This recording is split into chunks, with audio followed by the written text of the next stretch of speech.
আপনার সঙ্গীর সাথে থাকাকালীন ফোন সাইলেন্ট কিংবা বন্ধ রাখার অভ্যাস করবেন না। এটি আপনার গোপন কিছু লুকানোর ইঙ্গিত দিতে পারে। আপনার সঙ্গীর নম্বরটি ভালোবাসার বিশেষ নামে সংরক্ষণ করুন, যেমন স্বামী, প্রিয়া, ভালোবাসা ইত্যাদি। শুধু অফিসিয়াল নামে সংরক্ষণ করলে তা অন্য সাধারণ নম্বরের মতো মনে হতে পারে। সঙ্গীর ফোন কলের উত্তর দিন স্নেহপূর্ণ শব্দ দিয়ে। মনে রাখবেন, যেভাবে কথা শুরু হয় সেটাই তার গতিপথ নির্ধারণ করে। কথা শেষ করুন ইতিবাচকভাবে, আমি তোমাকে ভালোবাসি বলুন। কোনো মজার কথা বলুন, প্রশংসা করুন।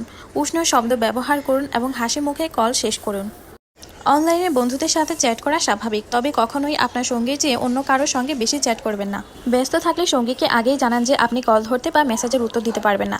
কী করছেন, কতক্ষণ ব্যস্ত থাকবেন সেই সম্পর্কে ধারণা দিন, যাতে আপনার সঙ্গী অবহেলিত অনুভব না করেন। কেউ যদি আপনাকে ফোনে ফ্লার্ট করার চেষ্টা করে, স্পষ্ট জানিয়ে দিন যে আপনি সম্পর্কের মধ্যে আছেন। একসঙ্গে অনেকগুলো ছবি বা ভিডিও তুলুন। ভবিষ্যতে ফিরে তাকালে এই মুহূর্তগুলো আপনাকে অনেক আনন্দ দিবে। যখন একসঙ্গে সময় কাটাচ্ছেন, ফোন কম ব্যবহার করুন, যাতে সম্পর্কের প্রতি মনোযোগ দেওয়া যায়। ফোন ধরতে বারবার সঙ্গীর কাছ থেকে দূরে সরে যাবেন না, এতে সন্দেহ তৈরি হতে পারে। ভালোবাসা হলো বিশ্বাসের উপর ভিত্তি করে গড়ে ওঠা সম্পর্ক। সঙ্গীর মিস কল কিংবা মেসেজ দেখলেই দ্রুত উত্তর দিন, যাতে তিনি নিশ্চিন্ত থাকতে পারেন। ফোনে তর্ক বা ঝগড়া করবেন না, এতে ভুল বোঝাবুঝি তৈরি হয়, এতে সম্পর্ক নষ্ট হতে পারে। গুরুত্বপূর্ণ বিষয় মুখোমুখি বসে সমাধান করুন। সঙ্গীর উপর রাগ করলে বা কষ্ট পেলে তার কল এড়িয়ে যাবেন না, বরং বলুন, এখন কথা বলতে পারছি না, এতে সঙ্গী বুঝতে পারবেন। সঙ্গীর সঙ্গে কোনো সমস্যা হলে তা সোশ্যাল মিডিয়া প্রকাশ করবেন না। আপনার সম্পর্কে নতুন কিছু জানার জন্য সঙ্গীকে সোশ্যাল মিডিয়া বা অন্যদের কাছ থেকে শোনার সুযোগ দিবেন না। আগে সঙ্গীকে জানান, তারপর চাইলে অনলাইনে শেয়ার করুন।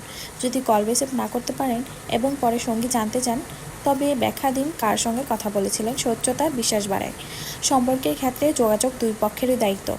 কেউ যেন মনে না করে যে শুধু সেই চেষ্টা করছে। যখন সঙ্গী আপনার পূর্ণ মনোযোগ চান, বিশেষত ঘনিষ্ঠ মুহূর্তে, তখন ফোন দূরে রাখুন। ফোনের চেয়ে সঙ্গীকে বেশি সময় দিন। স্মরণে রাখুন, ফোনের ব্যবহার সম্পর্ককে ইতিবাচক বা নেতিবাচকভাবে প্রভাবিত করতে পারে। তাই বুদ্ধিমানের মতো স্মার্টফোন ব্যবহার করুন। সম্পর্ককে সুখী ও সুস্থ রাখতে এগুলো অনুসরণ করতে পারেন।